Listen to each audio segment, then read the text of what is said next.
UP board के 12वीं का बुधवार को अंग्रेजी का पेपर लीक होने की वजह से 24 जिलों में परीक्षा रद्द कर दी गई, जिसमें यूपी सरकार ने एक्शन लेते हुए दोषियों पर कार्रवाई करने को कहा है। इस बीच समाजवादी पार्टी के अध्यक्ष अखिलेश यादव ने पेपर लीक मामले को लेकर सीएम योगी को जमकर घेरा। रिपोर्ट देखिए। सर, आज पेपर लीक हो गया, इस वजह से हमारा जो परीक्षा थी वो रद्द कर दी गई है और मैं इस चीज़ को बहुत दुख है क्योंकि हमारी तैयारी फुल थी। यूपी बोर्ड परीक्षा में पेपर लीक हो जाने से छात्रों को मायूस होना पड़ा। 30 मार्च 2022 को होने वाला अंग्रेजी का पेपर लीक हो गया, इसलिए प्रदेश के 24 जिलों में परीक्षा रद्द कर दी गई।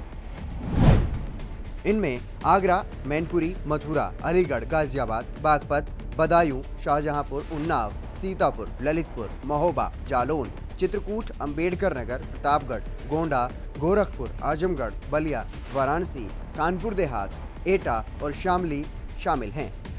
पेपर लीक हो जाने के बाद यूपी सरकार ने ट्वीट करते हुए परीक्षा रद्द करने की जानकारी दी। यूपी सरकार की ओर से ट्वीट किया गया है कि प्रदेश के 24 जिलों में आज दिनांक 30 मार्च को अपराह्न 2 बजे प्रस्तावित इंटरमीडिएट के अंग्रेजी विषय की परीक्षा आज रद्द कर दी गई है। शेष अन्य 51 जिलों में परीक्षा निर्धारित समय पर आयोजित होगी। पेपर लीक हो जाने के चलते सभी छात्र छात्राओं में मायूसी देखी गई।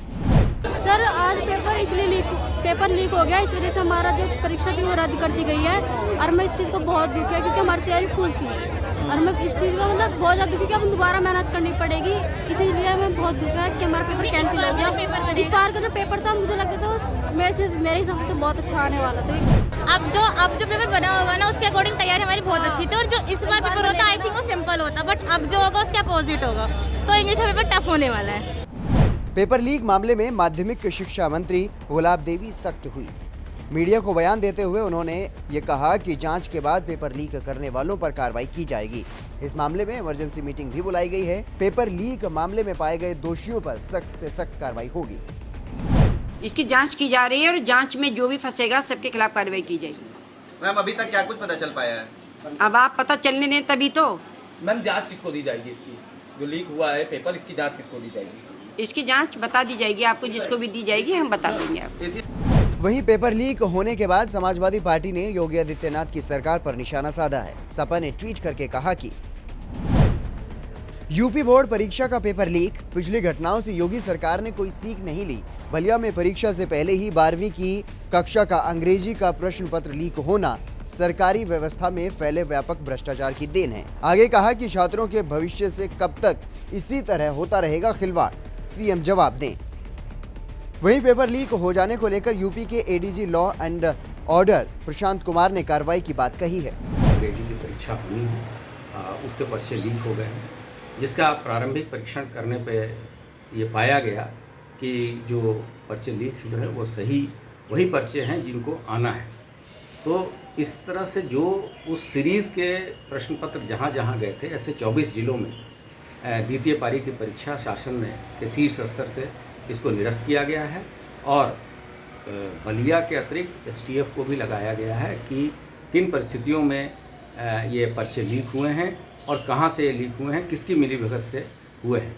शिक्षा विभाग के स्तर से भी इसमें कार्रवाई की गई है और एसटीएफ तथा जिला पुलिस को निर्देशित किया गया है कि इसमें सभी पहलुओं को जांच करते हुए जो भी दोषी व्यक्ति हैं उनके विरुद्ध कठोर से कठोर कार्रवाई करें और सही मुलजिमों को जेल के सलाखों के पीछे लाएं। आगे अगर आवश्यक होगा तो इस पर रास्ता इत्यादि की कार्रवाई भी की जाएगी और साथ ही साथ जितने भी जगह परीक्षा निरस्त की गई हैं उनको ये बताया गया है कि बच्चों को जल्द से जल्द सूचना सभी माध्यमों से दे दी जाए ताकि उनको कोई इनकन्वीनियंस न हो तथा उन 24 जनपदों के अलावा जहाँ कहीं भी परीक्षा हो रही है वो परीक्षाएं सुचारू ढंग से चलती है। साथ ही पेपर लीक मामले में सीएम योगी ने दोषियों पर एनएसए लगाने के आदेश दिए हैं और इस पूरे मामले की जांच सीएम ने एसटीएफ को सौंपी है।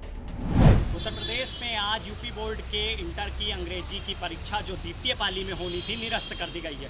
उसका कारण रहा कि बलिया में अंग्रेजी का पेपर लीक आउट हो गया था। उसके बाद इस मामले में 2 लोगों पर कार्रवाई भी करी गई है। बलिया के डीआईओएस और प्रिंसिपल को सस्पेंड किया गया है और मामले की जांच एसटीएफ को दे दी गई है। इस वक्त हम माध्यमिक शिक्षा निदेशालय में मौजूद हैं और मेरे सामने जो ये गाड़ी खड़ी है ये स्वतंत्र प्रभार मंत्री गुलाबो देवी की है। इस वक्त वो निदेशालय के अंदर मौजूद है, लेकिन निदेशालय का कोई भी अधिकारी या मंत्री इस पर बयान देने से साफ तौर पर बच रहे हैं और सीधे तौर पर एक प्रेस नोट जारी कर दिया गया है, जिसके अनुसार जनपद बलिया में आज जो पेपर लीक आउट हुआ है उसके चलते 2 लोगों पर कार्रवाई करी गई है। जिला विद्यालय निरीक्षक ब्रजेश कुमार मिश्रा को तत्काल प्रभाव से निलंबित कर दिया गया है और इसके साथ STF को जांच सौंपी गई है और सीधे तौर पर अब इसमें जो भी दोषी होंगे उन पर कार्रवाई होगी। जो सबसे बड़ी बात है कि जिन 24 जिलों में ये परीक्षा निरस्त हुई है, अब वहाँ 13 अप्रैल को ये परीक्षा होगी। सुबह 8 बजे से लेकर 11:15 बजे तक ये परीक्षा आयोजित करी जाएगी। साथ ही साथ प्रशासन का ये भी कहना है कि इसके पीछे जिन लोगों का हाथ है पर्चा आउट करने के पीछे, उनको जल्द गिरफ्तार किया जाएगा और उनके ऊपर रासुका तक की कार्रवाई करी जा सकती है।